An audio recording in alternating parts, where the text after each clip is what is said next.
आगामी निवडणुकीच्या पार्श्वभूमीवर राज ठाकरेंच्या उपस्थितीत मनसे पदाधिकाऱ्यांची बैठक पार पडली आहे।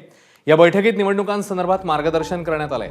तर आगामी पालिका निवडणुकीत मनसेमध्ये मोठे बदल होणार आहेत। पक्षातील काही पदाधिकाऱ्यांसोबत पदांचीही नावं बदलणार आहेत अशी घोषणा राज ठाकरेंनी केली।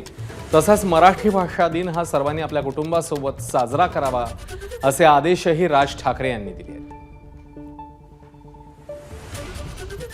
मध्यंतरी आमची वरळी या ठिकाणी पक्षाचा संपूर्ण पदाधिकाऱ्यांचा महाराष्ट्रातील कार्यकर्त्यांचा मेळावा झाला होता आणि त्या मेळाव्यामध्ये पदाधिकाऱ्यांनी त्यांनी मार्गदर्शन केलं होतं आणि त्या मार्गदर्शनामध्ये त्यांनी असं सांगितलं होतं की मी एक पक्षाची आचारसंहिता आणि पक्ष संघटना या बाबतीमध्ये काय करणार आहे लवकरच तुम्हाला मी देईन। आचारसंहिता आणि संघटनेच्या बाबतीमध्ये काही निर्णय ते घेणार आहेत, ते लवकरच आपल्याला कळेल आणि त्यासाठीच महत्त्वाची मीटिंग होती। एबीपी माझा, उघडा डोळे बघा नीट।